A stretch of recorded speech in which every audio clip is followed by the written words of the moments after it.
When I reach you, you fly away. When I reach you, you don't wanna stay.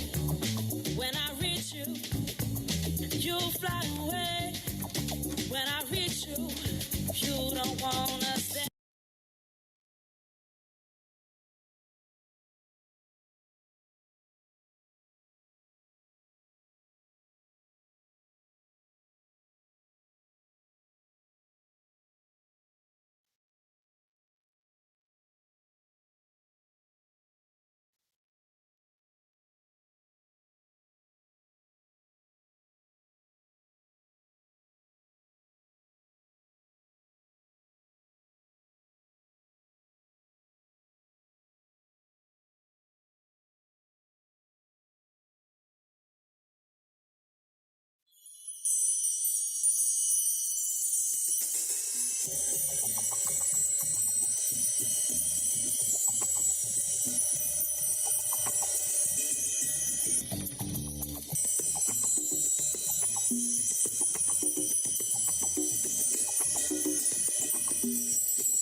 When I reach you, you fly away.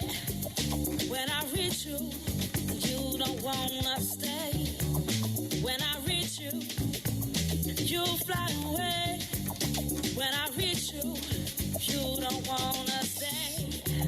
A little lady, see me smile. I take away my chains for a little while. A little lady, what do you have to say? Someone a prisoner, I wanna fly away. Fly away, fly away, fly away, fly away.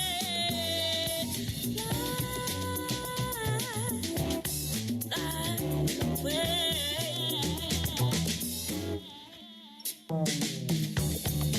When I reach you, you fly away. When I reach you, you don't wanna stay. When I reach you, you fly away.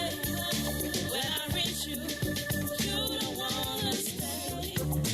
Little lady, see me smile. Take away my chains for a little while. Little lady, what do you have to say? 'Cause I'm on a prisoner, I wanna fly away.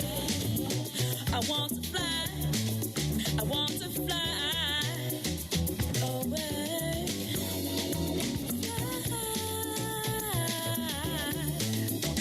Fly away, fly away.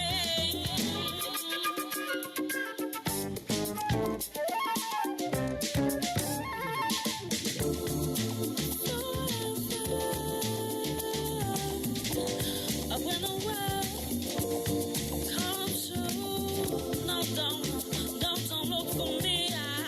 I'll come and find you inside. I'll come and find you. And you'll surrender whatever the cost it may be. And when I find you, you got to shine. You got to shine. Feel alive. Just feel alive, yeah. You can fly away now. You'll never fly away, yeah. Oh, you can fly away now. You can fly away. You've got to shine, feel alive. Shine, feel alive, and shine, feel alive, yeah. Whatever the cost, whatever happens, you got to shine. You got to shine and feel alive, yeah.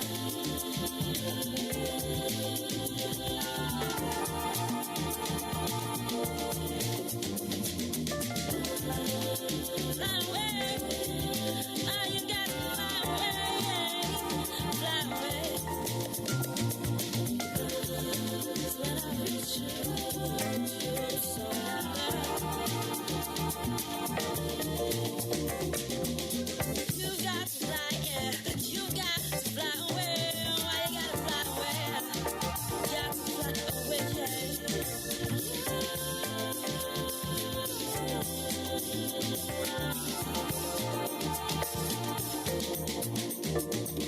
your world comes true.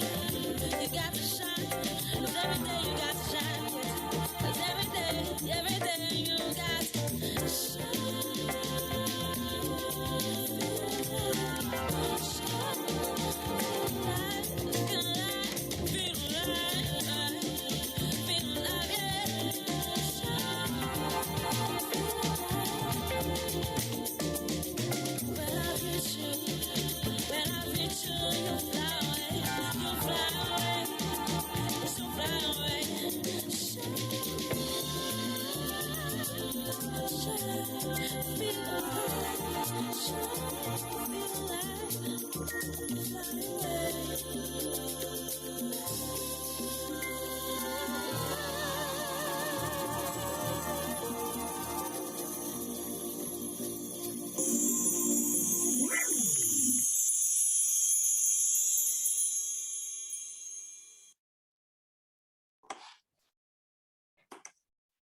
Good evening, ladies and gentlemen. How are you doing?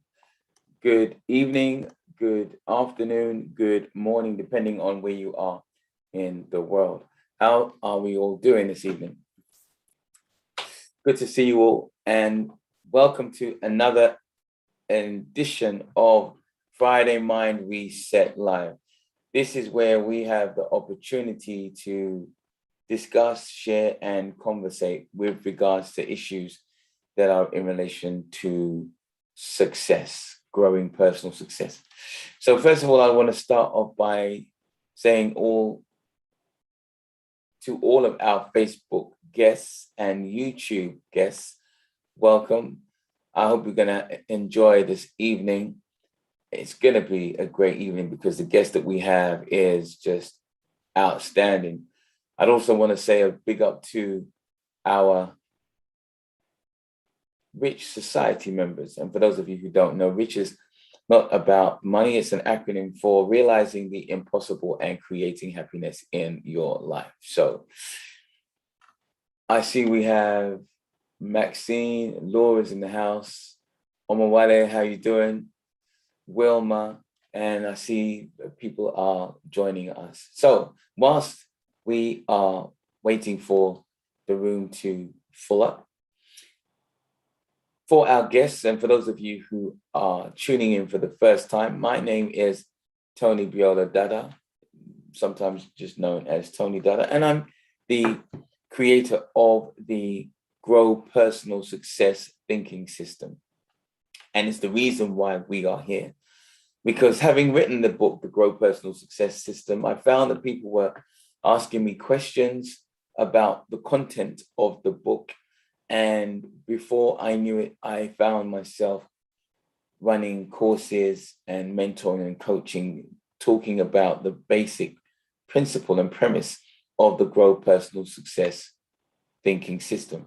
And that premise is essentially that there are what we refer to as 5 pillars of success. These are 5 areas that you must give attention to, these areas simultaneously if you really want to experience true, full, holistic health.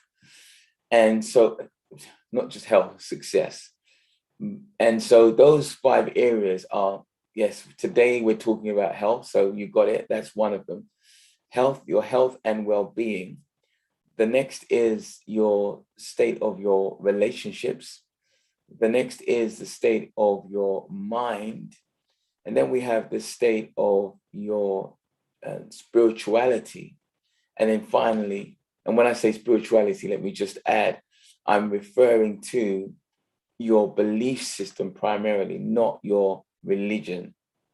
And then lastly, we focus on your money, your business, or your service, whichever one is the one that you focus on. And so with that said, what we do here on Friday Mind Reset Live is each month we take one of those themes and we invite a variety of different guests and experts to talk about each area and to speak specifically about their area of expertise.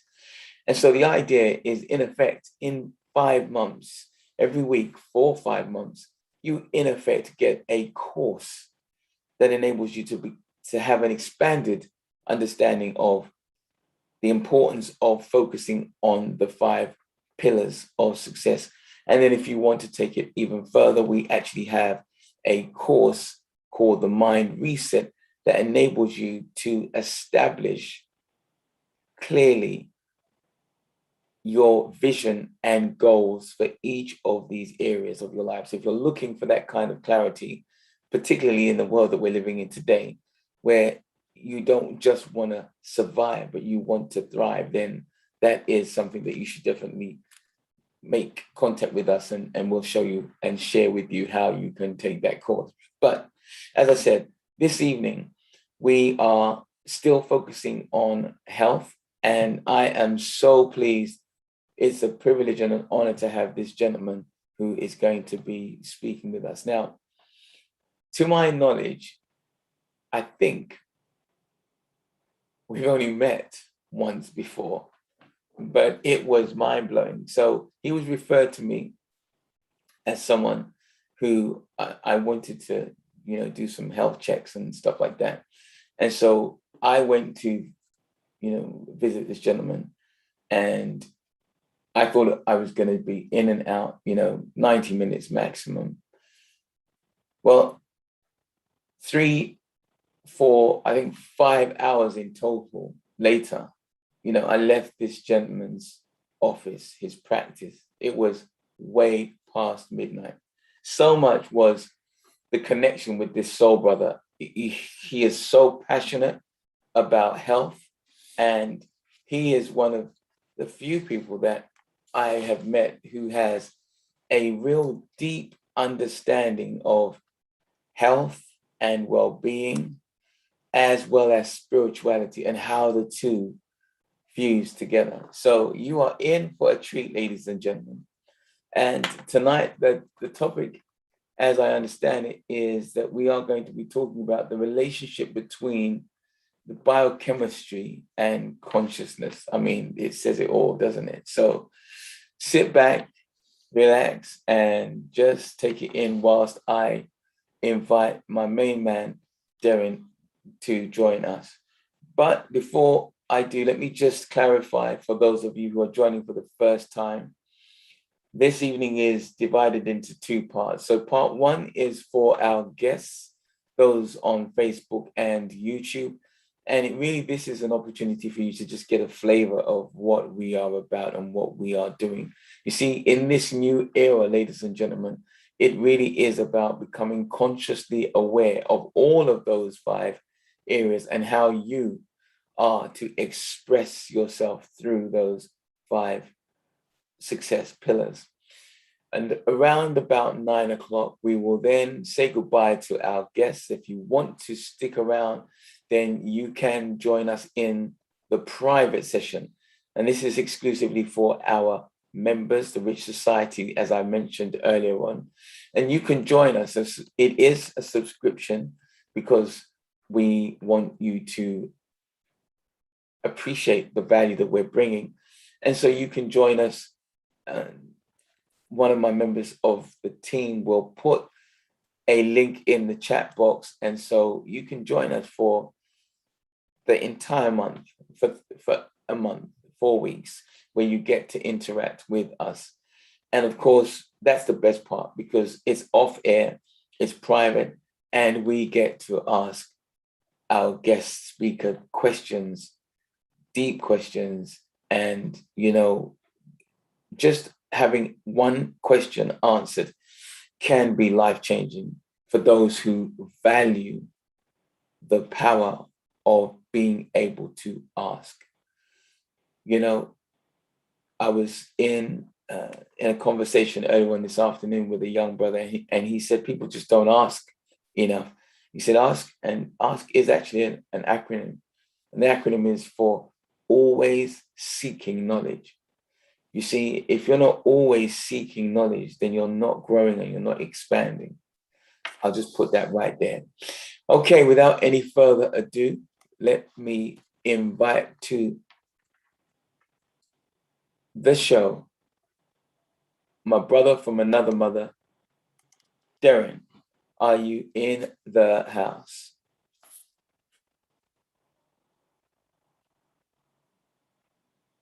Hey, something's happening.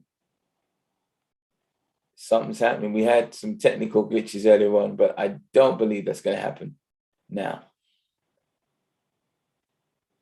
Or maybe it is. Okay, Darren, are you there?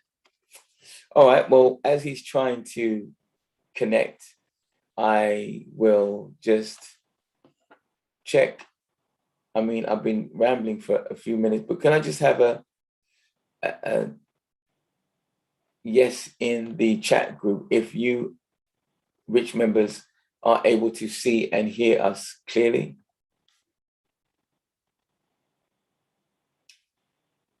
Okay, yep. So Alida says it's all good. So my brother Darren, we need to see you show up.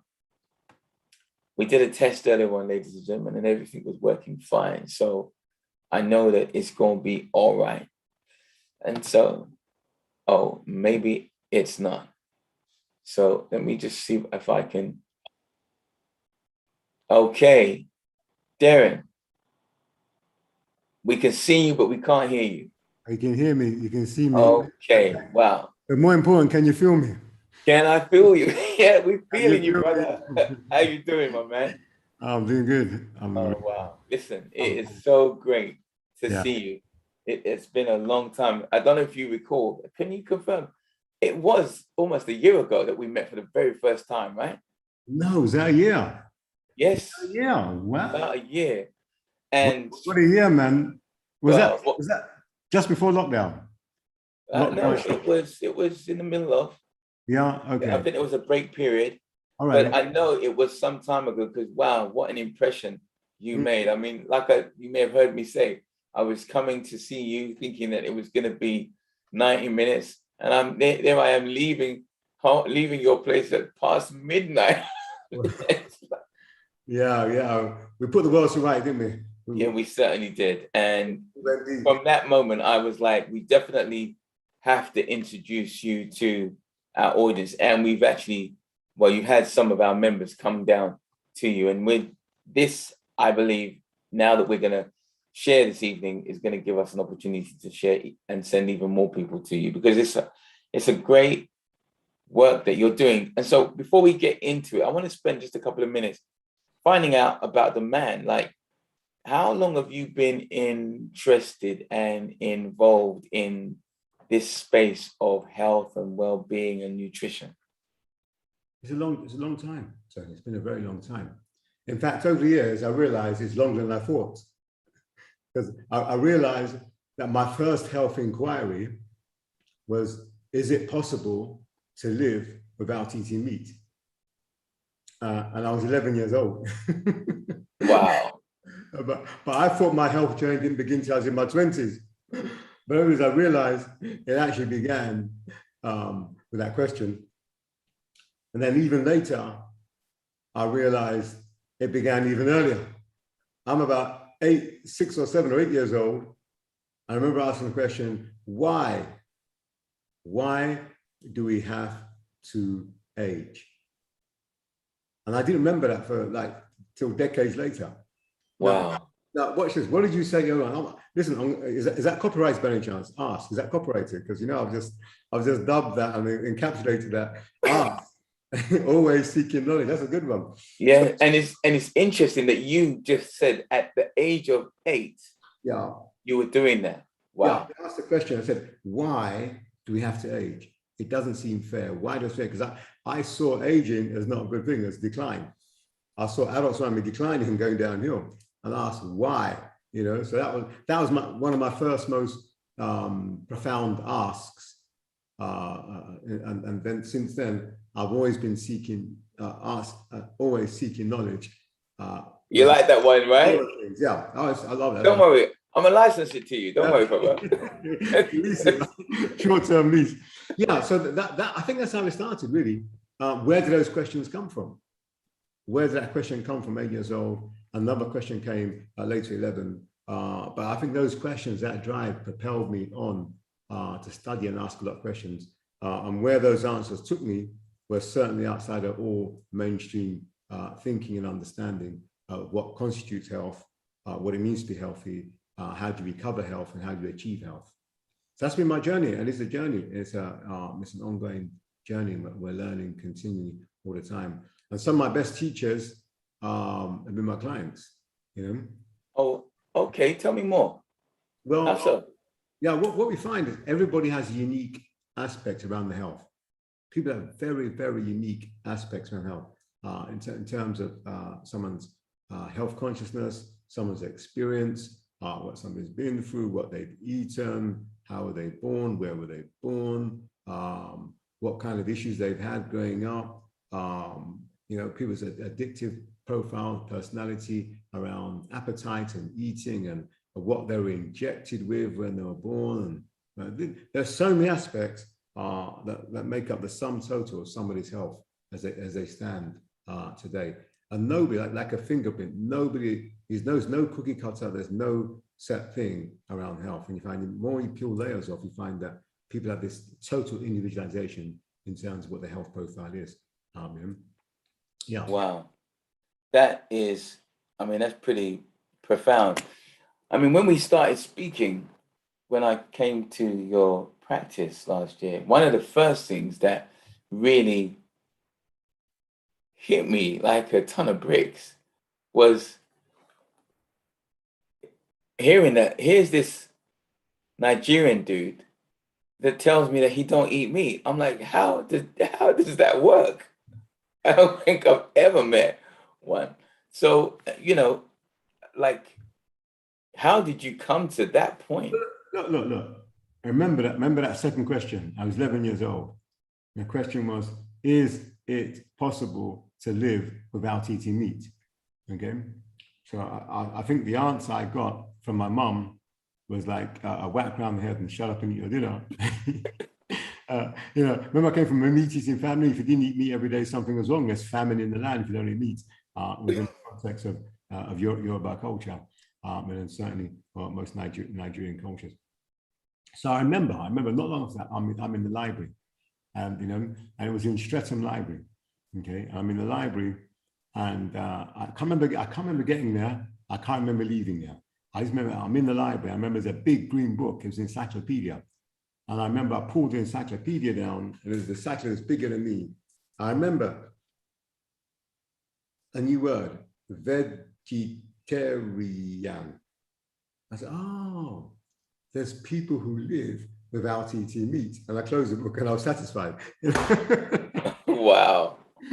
But actually stopping to eat dead animals, that came many years later. That was part of the progression of consciousness, understanding, and journeying into seeking deeper understanding of health. And what I learned, I applied. So hold on. So now let's go, because we gotta go deep, because it's a deep over. So what I'm hearing you say is that on this journey of, again, always seeking knowledge, but now in the realms of consciousness, that gave you some insights and information that impacted how you were to eat. Absolutely, totally. Can you say a little bit more about that? Yeah. Where do we actually start? Well, what was the earliest memory of conscious realization that you found where there was a correlation to consciousness? Okay. And yeah, thank you. Yeah, because there's a whole different aspect in terms of at what point do you realize that you had more energy, or blah blah.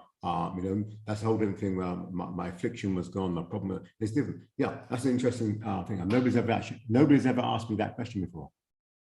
Well, you know, this is how we do. But I remember I made a major life shift.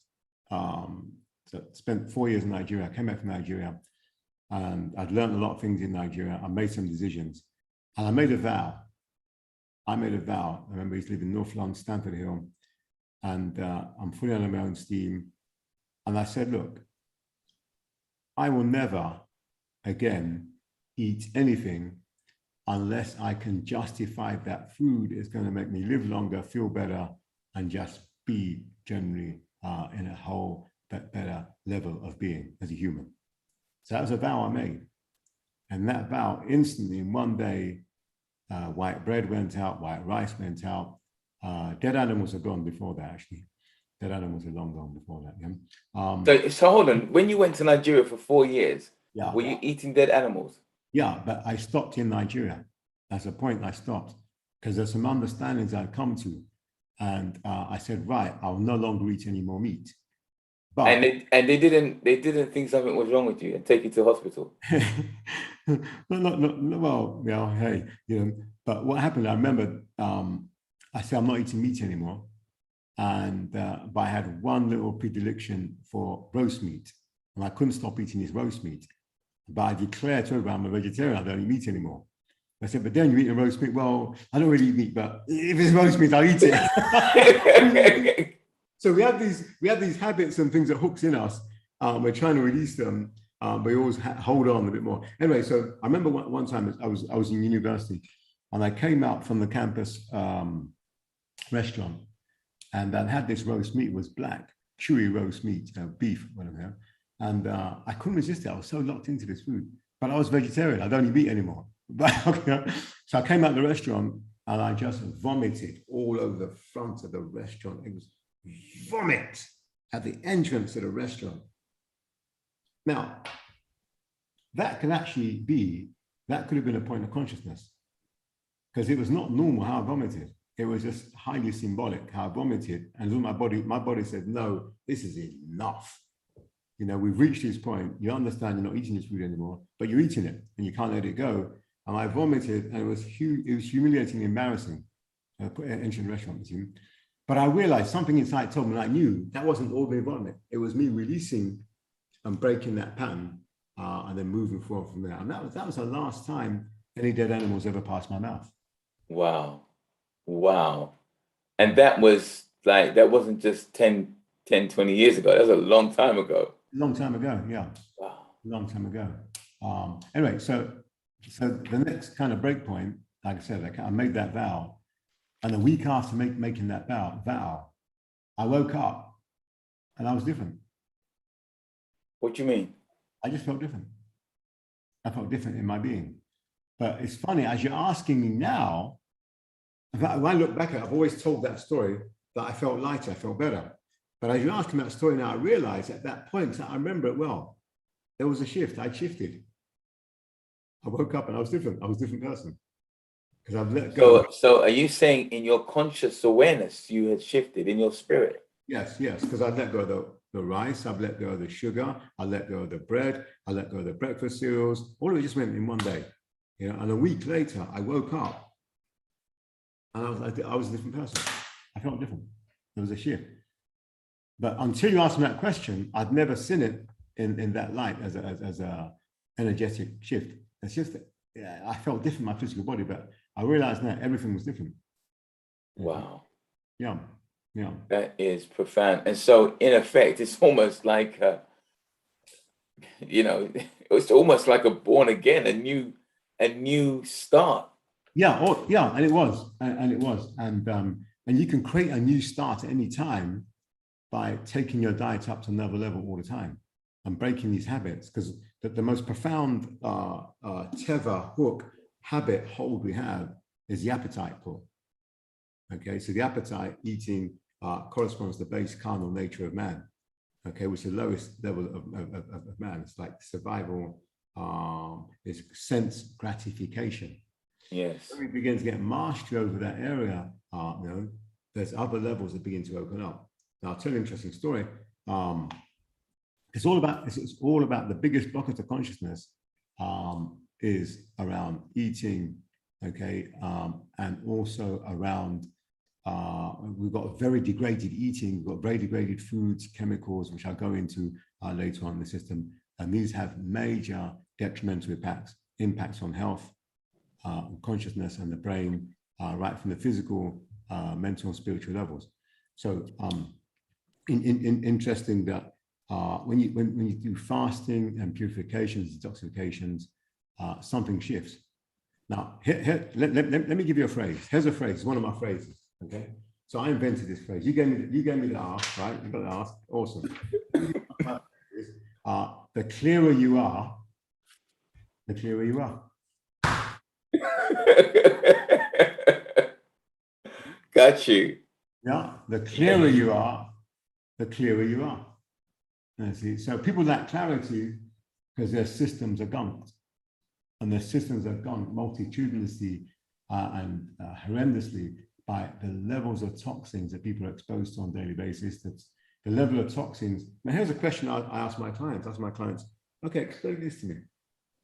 Explain this to me. So you work hard for your money. You're a responsible worker. You're paid well. And you get your hard-earned money.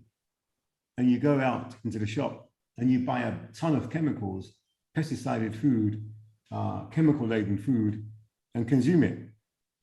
So are you aware that that means you're working hard and taking your remuneration for your hard work and poisoning yourself?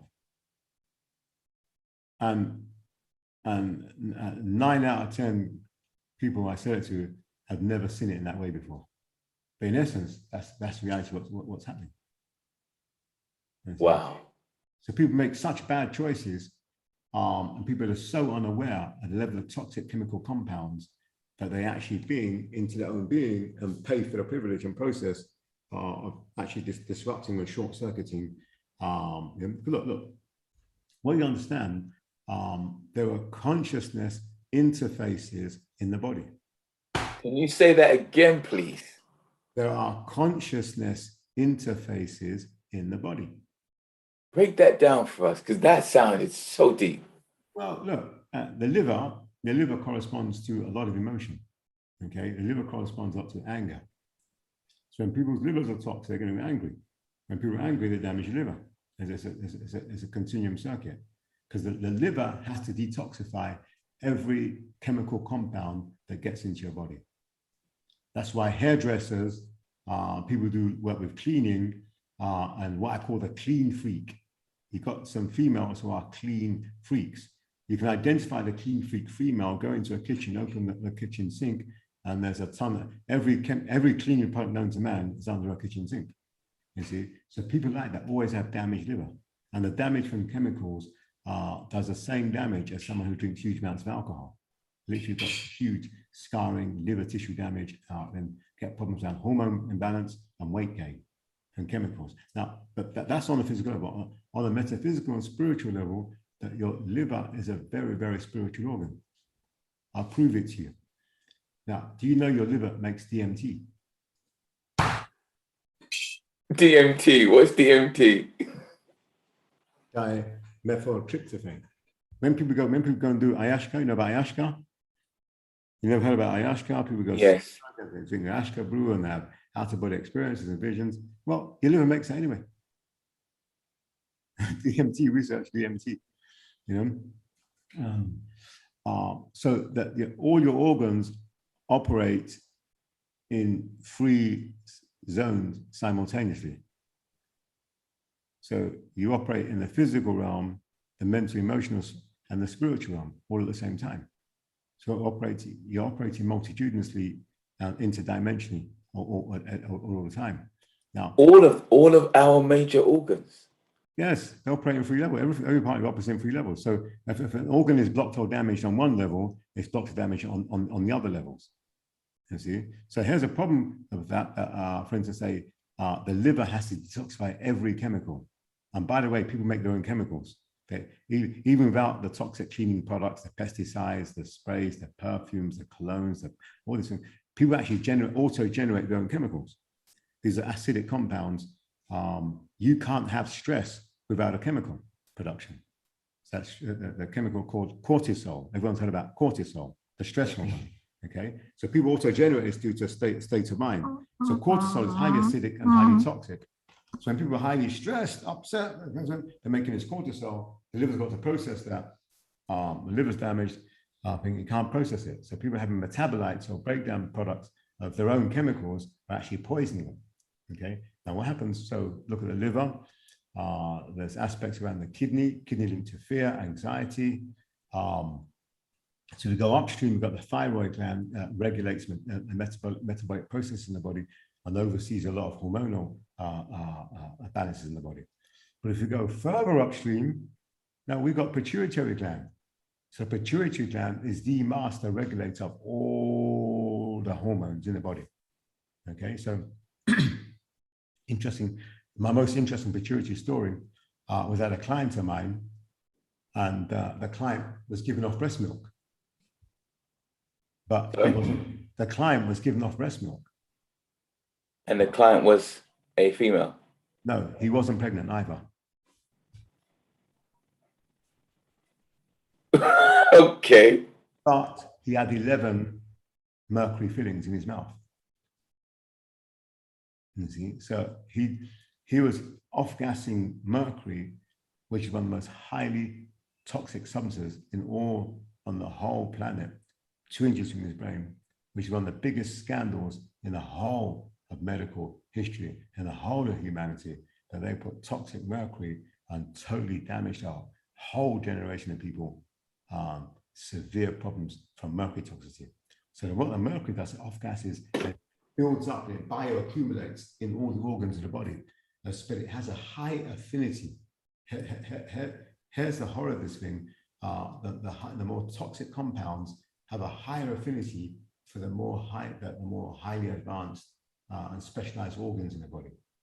So the brother was given off breast milk. He had huge amounts of mercury built up in his pituitary gland, which is a hormonal oversight organ, gland in the whole body, and he had total dysregulation of his hormonal.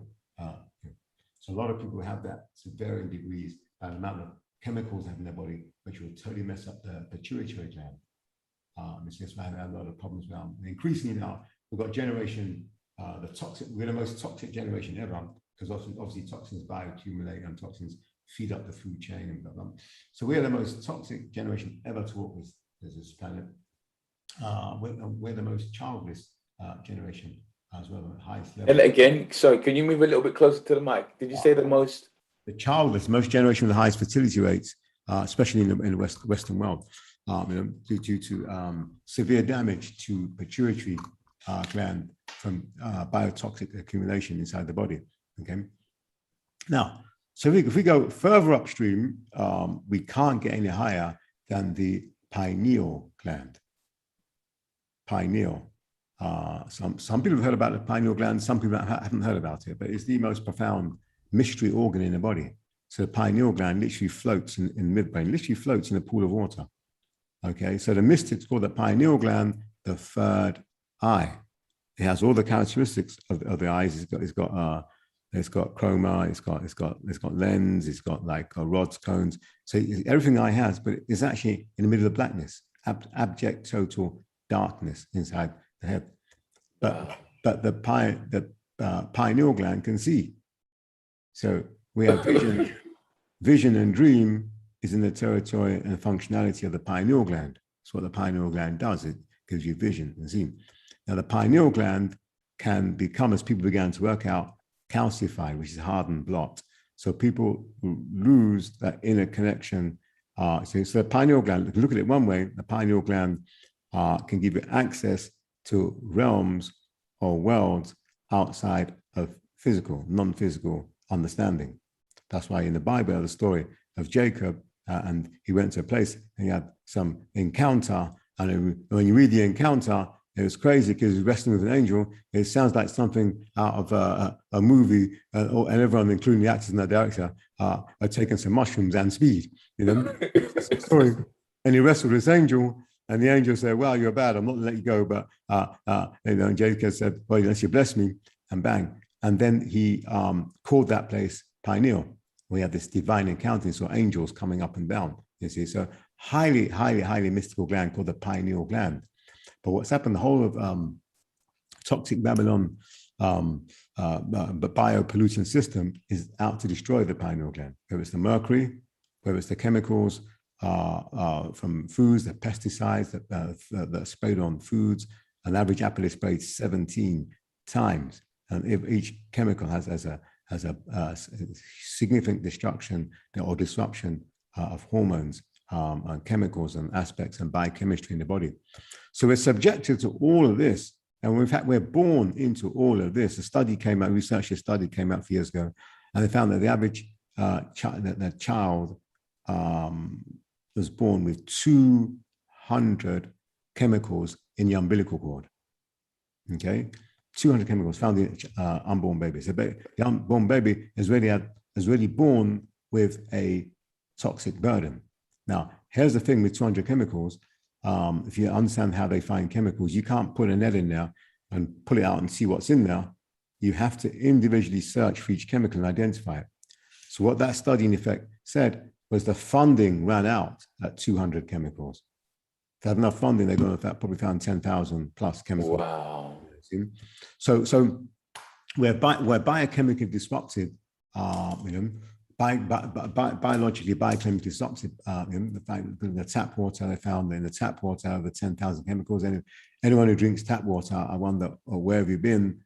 What are you doing? Have you lost your mind? Tap water is totally toxic. I wouldn't even feed my plants. What's my plants? Are you serious? And the bottled water is not much better. Okay, so in the tap they found Mrs. Jones's birth control pill in the tap water. Yeah, the Mr. Jones's blood pressure medication residues in the tap water. We don't know about the cocaine and industrial solvents and chemicals. Yeah, but we're bombarded with all these chemicals. But what a lot of these chemicals are doing, they're reducing consciousness because they press pause. Let's just press pause for a moment. So I can almost hear some of our people tuning in saying, well, if I can't drink tap water and if bottled water is no good, where do I get my water from? You purify the tap water, obviously. It's very simple. You buy a purifier, not one called Brita, you just buy a decent one, and you purify your water down to 0 chemicals in your water. Right. That possibility. So here's the thing. Remember Charles Dickens at school? Yes. And there's a telescope. It says it was the best of times, and it was the worst of times. Yes. That's the age we live in now. It's the best and the worst. So yes. It's never been more dangerous to be on planet Earth, but it's never been the potential to be more healthy on planet Earth as now. Because in terms of knowledge, in terms of things that conscious people have produced to circumvent, bypass, and overcome all these challenges that we have. So there are purifiers out there that will literally strip everything out of the water, and you get purified water. You get purified water. You get proper cellular activation. And again, it's consciousness, because all your cells are conscious, all your cells are alive. Okay, where is your brain? Your brain's not just in your head, your brain is all over your body. Your brain is in every cell. Okay, so personally, I drink highly purified water, then we put energized water, then put the water in a vortex in magnetic fields and spin the water. Then we do some stuff with shungite, energized water, and put another set of magnetic fields water and drink it. And hey, you feel good. Yeah. That's why you can be doing like 2-3 hours sleep a night, right? Yeah. See, the less toxic you are, the less sleep you need. Because one of the functions of sleep is to detox and repair damage from toxic bioaccumulations. Wow. So as you get healthier and healthier, you actually need less sleep, and you can actually sleep deeper. You see, then you get into what's called polyphasic sleep, where you're not sleeping in one stretch. You might sleep in two or three lots. You see, so these are things. Anyway, look, here's the thing. Here's one of my concerns. You see, now, like I said, the theme. If I had to give this talk a theme, it would be the clearer you are, the clearer you are. Okay, so when you get a lot of this, industrial solvents, chemicals, bleaches, compounds, lead, mercury, metal, arsenic. Oh, by the way, look at arsenic. So do we as Black people have problems because of arsenic? So arsenic is a major neurotoxic, and it can cause Alzheimer's, a lot of problems, because a lot of problems neurologically. Now, guess what the main source of arsenic poisoning is? Don't know. White rice. Wow. White rice, go and redo the research. A lot of people worked it out now. A lot of the people here will actually know this, can confirm what I'm saying. They've done the research. Rice is literally laden with arsenic. Now, arsenic is a neurotoxin, bioaccumulates in the body. Okay, could this be why we have certain problems. Never mind, move stiff along from there, but yeah. So when you eat a lot of rice, 100% you're going to have arsenic bioaccumulations in your body. And arsenic is, like I said, it's a neurotoxin, damages nerve system, and certainly lowers consciousness. Okay, so why is there arsenic in the rice? Well, rice grows in a paddy field, and a paddy field on mass commercial farming is subject to mold. So how does the farmer deal with mold? He uses arsenic, uses fungicide, and the fungicide is laden with arsenic type compounds, and this actually builds up inside the rice. Now, to give it a little twist on it, to make it even more thing, that rice itself has an affinity for arsenic. So in a lot of compounds, you've got the natural compound and the toxic compounds. There's a natural form of arsenic. That's the same compound you find in cassava. That's why you got to treat cassava a certain way before it's edible. So there's a natural form of arsenic which your body can actually use as medicine. So rice has an affinity for that, pulls it from the soil. And then we've got the man-made arsenic. So rice is highly toxic, and rice can severely lower consciousness. So you find that people find it very, very, very hard to break away from rice. But you find that if you really want to go to another level in terms of how you function as a human, you've got to stop eating this white rice. Wow. We won't even go into Maggie Cube on the rice. Oh yeah, that's the next level. But yeah, bring it to us. We won't even go into toxic Maggie Cube, which is actually embarrassing food for Black people to eat because Black people didn't invent this. West Africans didn't invent Maggie Cube. And if I ask 100 people what's inside Maggie Cube, they don't know. Yeah. Maybe there's salt in there. They don't know. What they don't know is Maggie Cube is basically it's MSG. It's something that was invented over in Japan and Asia, China. And so what, for those people that don't know, what's MSG? It's monosodium glutamate. Okay, so glutamate is from a family of compounds called glutamic acid, which are actually very interesting how you interact with the brain. So you've got positive glutamates, which actually glutamine, which is very interesting to how the brain works. The brain actually uses these compounds. So monosodium glutamate can actually hijack the brain. That's how it works. It hijacks a part of the brain, and it tells the brain, it tells the tongue that what you're eating is 10 times tastier than what it really is. It hijacks that part, that pathway in the brain that corresponds and codes to taste. But the trouble is when people eat that, it misfires parts of the brain, so people get different types of brain imbalance. Just eating an MSG, and it creates huge amounts of hidden insomnia as well. So we have a whole culture based on a chemical, and there's pride that this in jollof rice and whatever, the arsenic rice and the monosodium glutamate and things. There's something that's severely wrong. We need to change that culture. Wow. No, now let's just pause there for a moment. Let's just pause there for a moment. We're both Nigerians. So when you talk about jollof rice and you've just broken it down in this way, you can't say this in Nigeria. They'll string you up because that's like changing the entire culture. Listen, well, changes come. Change is here. It has to happen. There's either change or destruction. And it's happening already. Clue, UAR. So, somebody asked me, somebody asked me, Darren, where are you from? I said, UAR.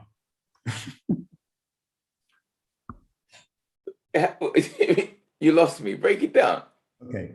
Going through the Senate now is a proposal to drop the name Nigeria and change it to United African Republic. It's going through now. So it will happen. It's a clumsy name. It's a terrible, I don't like the name, but hey, it's better than Nigeria, which is a foisted name. It was a foisted on name, you see. So anyway, we're in a time of great change and raised awareness. But anyway, so look, with regard to let's get back, let's leave politics, like that's in jollof rice. Yeah, so you find that here's the thing to growth. Here's, as you know, as a coach and consultant, people have barriers to growth. So the barriers go, people keep doing the same thing, but want something new to happen. So here's one of the people's biggest barriers to growth is culture and habit. Wow. or the negative side of culture and the negative habits. Those are two biggest barriers. So embedded both midway between those is people is what people eat. You see, so we have as African people, we have a lot. Well, unless African people, I say all cultures have what's called poverty eating. So poverty. Say that again. What is poverty eating? Cheap carbohydrates. Wow. Cheap carbohydrates. What's the most addictive food? Cheap carbohydrates. What's the most health destroying food? Cheap carbohydrates. What's the root of most blood sugar problems? Cheap carbohydrates. What's the root of most weight gain? Cheap carbohydrates. And can I ask, does poverty eating go hand in hand with poverty thinking? Hand in hand, arm in arm, leg in leg. You see? Because look, the carbohydrate is the drug. The bread is the drug. So if we're talking about food and consciousness, talking about chemicals and consciousness, all wheat-based products are opiates.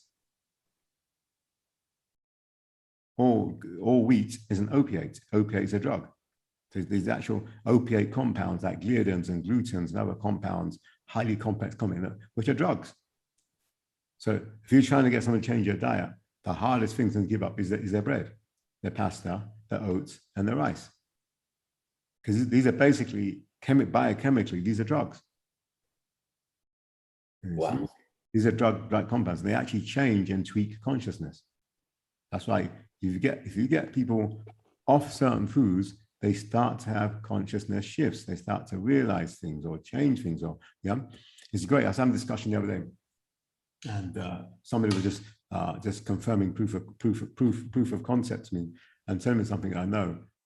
We get our clients start detoxing, doing detox procedures, cleansing, clean the intestine out, clean the organs out. And one of the first things happens, dream recall. Dream recall. Dream recall. Yeah.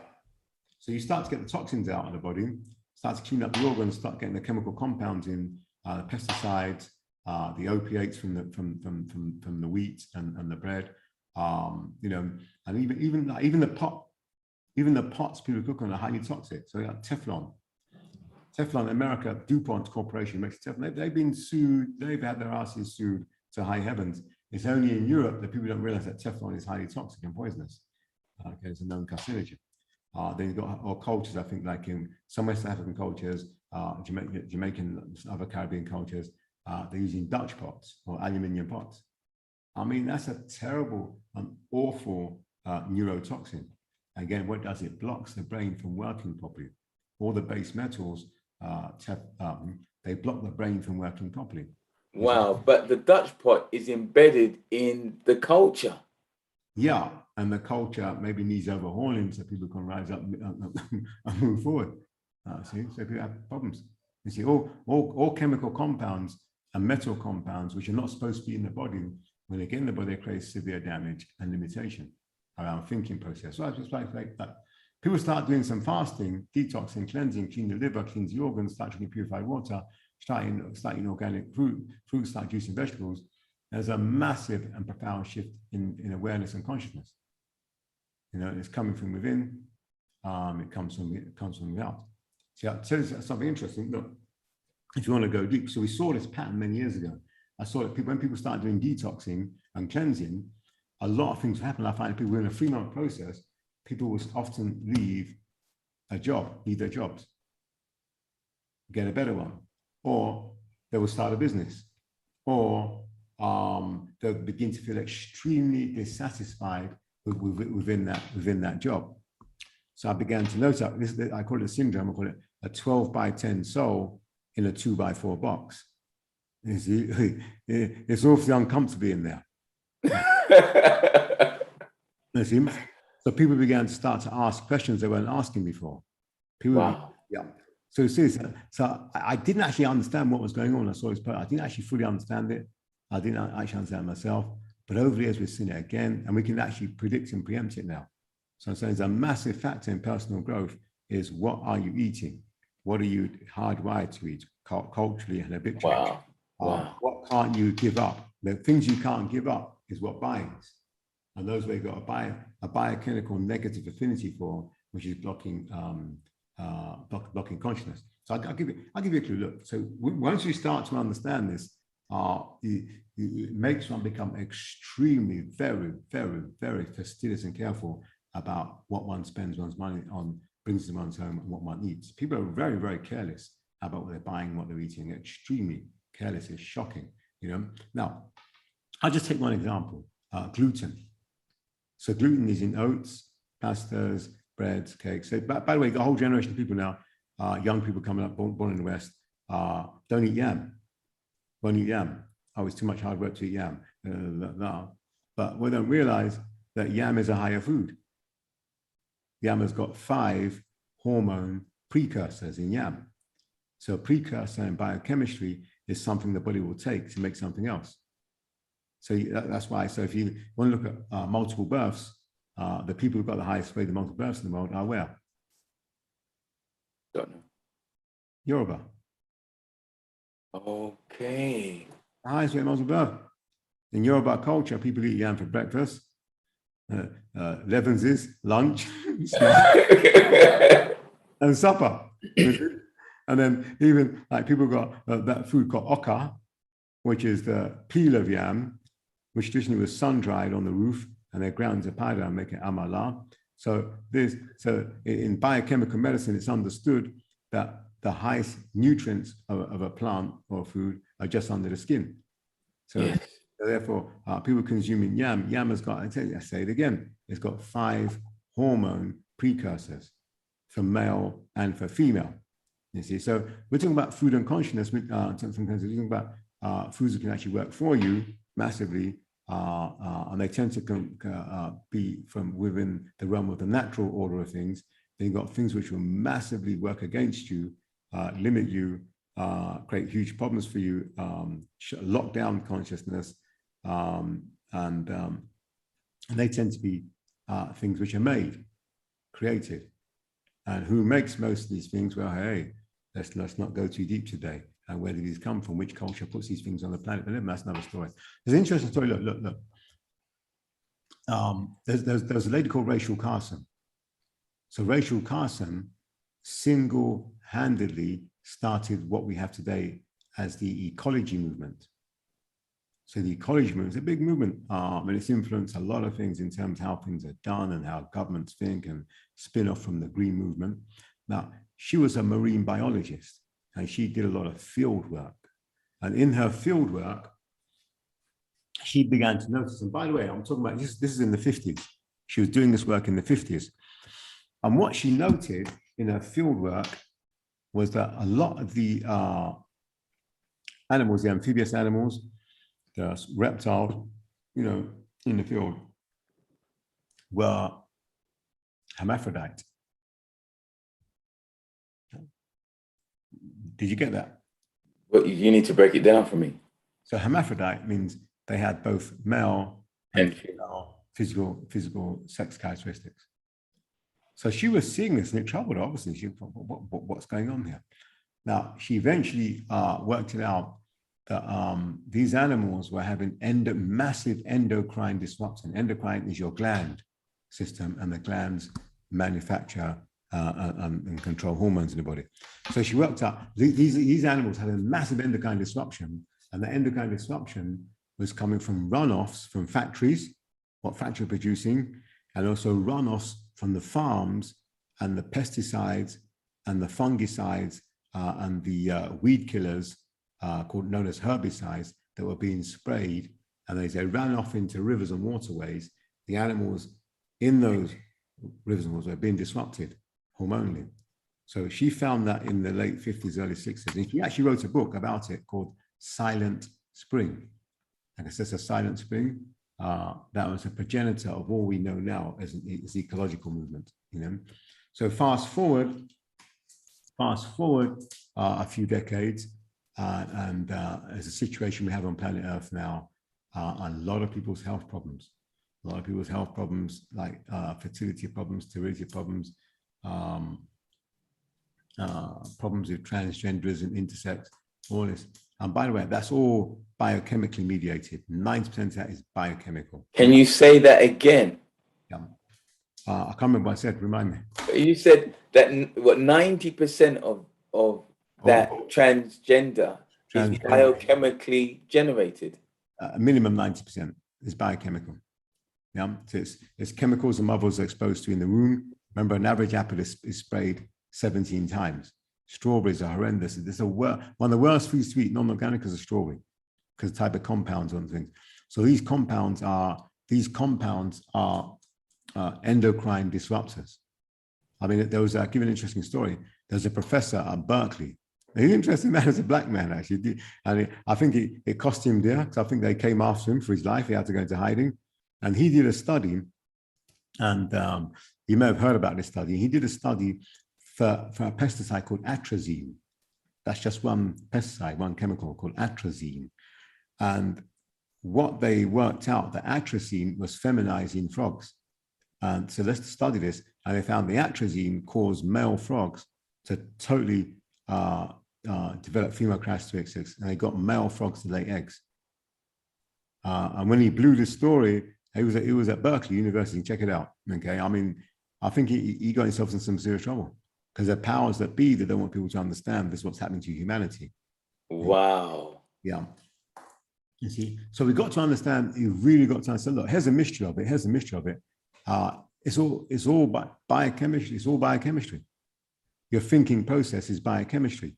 It takes 24 chemicals to run the brain. They are called neurotransmitters. Sorry, 42.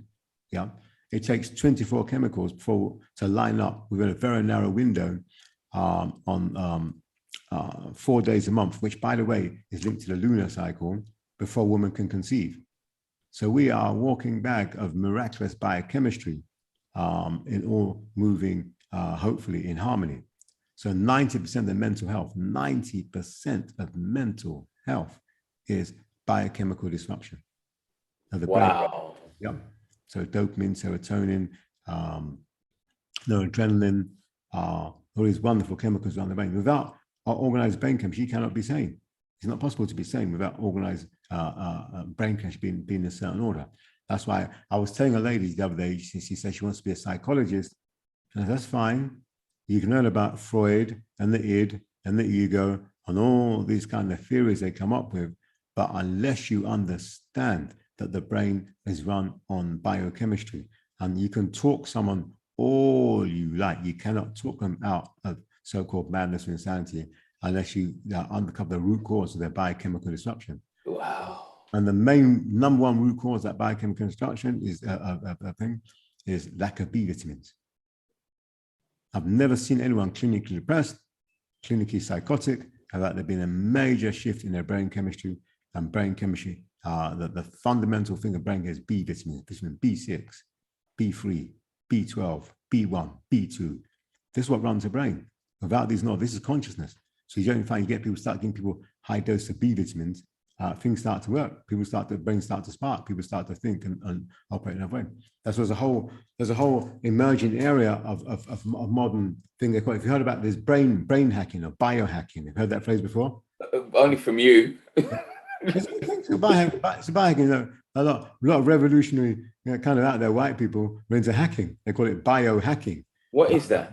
A biohack is like, say, using compounds like plant compounds or other things to actually improve how the brain works, improving brain function. Yeah. So people using like coffee as a biohack and using like high doses of certain vitamins that are known to favor brain function.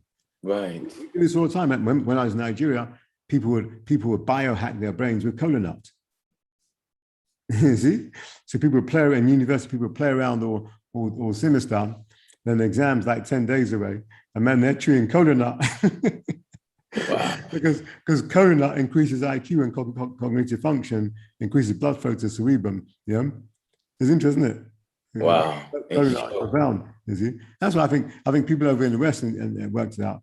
Around about exam time, cells of ginkgo go through the roof. Yes. The thing about ginkgo can increase. That's called a hack. That's called a biohack. You're hacking to the brain to get more performance out of it by using some kind of compound. You see, so we've got compounds that can work for you, but we unconsciously got compounds that are working against us. You see, it's a lot of kinds. So when we then the body bioaccumulates, the body stores stuff. So things get stored in the interstitial fluid, things get stored in the blood. A lot of things get stored in fat cells.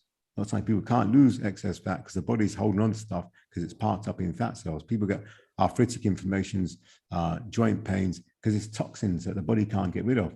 So the body will park the toxins away from central crucial areas like the brain and the heart, and park it up in the joints to give you a bad enough time so you realize you're doing something and hopefully stop doing that. The body is very intelligent. The body is of extreme, profound order of magnitude of wisdom beyond anything we can begin to understand. So when we start to work with the body, the body will give you a nod and a wink and encouragement to say you're on the right track. And that encouragement is feel good. A feel good tells you you're on track. A feel bad tells you you're not doing something wrong. You see, the body talks. The body doesn't talk English, doesn't talk Yoruba, it doesn't talk whatever, doesn't talk French, English, doesn't even talk patois. You see, the body talks a language of pleasure or pain. So we try and override pain with artificially externally imposed pleasure. It's called a drug. You see? Wow. And by the way, talking about drugs, the biggest drugs in the world are not illegal. You see, when we're talking about destruction of biochemistry and chemistry and consciousness, the biggest drugs in the world are not illegal, they're very legal. If you any corporate organization worth, they know one thing. You will not get people to do your job, repetitive job, working way below the capacity for less money than they're worth, if you don't give them free coffee and sugar. Yeah. The two biggest drugs in the world, coffee and sugar. You see, coffee and sugar, two wrong. And what's the link between coffee and sugar? They're both extremely processed. Okay, so here's the thing. But Tony, what color is a coffee bean? Black. Wrong. It's green. Coffee bean is green. It only becomes black because you roasted. Wow. Why is that significant? Because you must roast something, you must destroy something to invert it. So you've got to take heat, change the molecular structure. Now you've got toxic alkaloids. So the body only becomes addicted to toxic alkaloids. The body never becomes addicted to something that's healthy. Never, it's not possible. Okay, so you've got to have toxic alkaloids, which amplify and invert and change the biochemical compounds and the thing, and now you're addicted to it. Okay, and you have to keep going. So this is why you maintain a raw diet. What else is there? Wow, no, I mean, for many people listening today, they'll be like, what do you mean this guy lives on a raw diet? But I remember when we had the conversation, that was the analogy you gave me, that when you roast things, you kill it effectively. Well, no, people understand that, and that's level one. But going deeper than that, you haven't just killed it, you've done a biochemical reorganization. You've restructured something at the molecular level. Remember, everything is molecules. Everything is divine order within molecules. You see, so when you rearrange your molecules, you put a molecule in a form that they're not supposed to be in, then you ingest that, you now begin to cause disruption within your very divine biomolecular structure, and you disrupt it, and now you're becoming, you see, so the poison is the drug, and the thing that you're addicted to is the thing that will destroy you. You see, so the alcoholic is destroyed by the thing they love. The sugarholic is destroyed by the thing they love. You see, so we are destroyed by chemical compounds which are unnatural. You see, riddle with this. How comes nobody's addicted to sugarcane? Okay. So it's all biochemistry and consciousness. That's all there is, biochemistry and consciousness. That's all there is. There's nothing else. You see, so which side of consciousness someone, or how far someone's thing is what are you eating? That's why people, you stop eating, 21 days, 3 days, 7 days, your consciousness changes. You want to change your consciousness, it's fast. Just drink water. By the way, purified water. Is it? You know? And so you would actually advocate that, because I think it was because of you that I actually even began to look at that, the idea of having periods of water fasting. Yeah, it's very powerful, and it's very important. It's very, very important in this time now, because we're looking for answers. In age of confusion, we need more. We need more fusion. You see. So you know. And so, how can doing a water fast help in that regard? And Okay. I'll take that as the last question before, because I know that the people on Facebook and YouTube must be thinking, wow, this is great. So we've given them a little extension. But if you can answer this question and then we'll go private. It's many levels. One, because you're not putting the poisons in that's creating a problem. Your body's always fighting against the poisons thing. So people realize even the clothes they're wearing are poison. So people got toxic compounds from the colorings on their clothes, and also the things like the Persil, the D.A.D.A, all the things people wash their clothes with. People getting nano poisons absorbed through their skin, and these cause mental health problems. Just the clothes, just the soaps. You see, so when we're talking about sophistication, biochemistry is very advanced. Now, so what we think within the realm of what we gross levels of understanding, we think, well, if we can see it, if you can't see it, it doesn't matter. But that's why medical science has got people in nanoparticles. How much graphene dioxide do you think is in every COVID vaccine? Nanoparticles, nanoparticulates, infinitely small amounts. But it's infinitely small amounts that hold the greatest power. That's why the whole principle of homeopathy is based on the smallest amount of something can give the most things. So it's an inverse understanding in terms of from a physical aspect to a spiritual aspect. So that's why I'll give you an example. They did a test, and by the way, we're all swimming in estrogens, which we don't have time to go into now. We're all bombarded by estrogens. That's why the frogs are hermaphrodite. That's why the transgender, and it's all hormonal disruption. Male-female polarity is just totally destroyed by chemicals. Now, watch this. They did a study, and they looked at they diluted estrogen, female hormone, and they kept diluting it, and they wanted to find the level whereby they couldn't detect it, and they found that it was down to a level of 1 drop in 12 swimming pools equivalent could still be detected. What? Yeah. You see, so we don't understand the nano world. The nano world, minuscule amounts have great power, but we don't fully appreciate that. So when we move in the realm of absolutes, that's why fasting, you're either in or approaching some level of absolutes. Nothing is coming in. So when nothing is coming in, your body does a biochemical response to that. That's why they've worked out when people stop eating, your body goes into another mode, a response to you not eating. Remember, your body responds to everything you do, everything you don't do.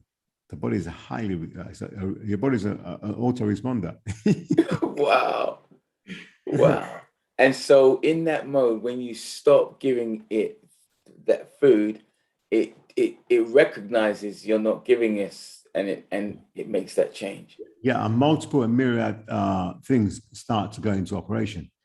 So one of them is the body loves to do house cleaning. The body does house cleaning. So you stop eating, the body starts doing house cleaning, whereby the body starts to expel the toxins that got in there are not supposed to do that. It couldn't deal with them because all the time you're eating, the most energy is going to processing the food you eat. Huge amounts of energy goes to processing food. Huge amounts of energy. So when you stop eating, huge amounts of energy now becomes freed up for the body to actually undo the biotoxic accumulations from the food that you've actually eaten, the food you didn't break down, the food that's stored up, the chemicals and toxins, flavorings, colorings, pesticides, herbicides, additives within that food. The body wants to push those out because they're actually blocking the body from moving its highest potential. You see, so for instance, like the health food kind of monofasting, if you just eat one thing for 21 days, whole health just goes to another level. And so here's the thing, almost everything you do in the physical body, your brain is the #1 beneficiary. You exercise, your brain's a major beneficiary. Yes. You have a good night's sleep, your brain's the main beneficiary. You drink a lot of water and purify and blah, blah, your brain's the main beneficiary. You fast, your brain's beneficiary. So that's why a lot of people worked out. You want to solve big problems, stop eating. Stop eating. But of course, that's not good for business though, for some. Depends. It depends. That's why I always tell the story about Steve Jobs when he attained some genius level, because Steve Jobs in his heyday, he was a raw fooder. He was an arch raw fooder. He used to eat the enemas and wheatgrass and that. That's why Apple Corporation was named after the Apple Macintosh. That was his favorite apple. That was his favorite as a raw fooder. So moving at that level of raw food, it gave him access to certain levels of consciousness not available to the average person. Wow. While yes, it's a fact. So while he was what do you call it, second, what do you call it when as a student you go and work somewhere, to Xerox. So he's at Xerox, and while he's in Xerox, he saw their in-house system. They designed it, but he saw it in a whole new level, and Windows was born. You see, they didn't see it. He saw that. You see, so that's an example of consciousness in motion. You can often see what people don't see because you're I hear you. So you can increase consciousness at any time by reducing your toxic load, by purifying the organs. You see, that's why. Well, look at that in reverse. That's why, like Hitler worked it out. The Nazis worked it out. They could drop the consciousness level and resistance level of people within the concentration camps by putting fluoride in the water. That's where it started. The whole concept of putting fluoride in water starts with the Nazis, and they did that for dropping the levels of consciousness.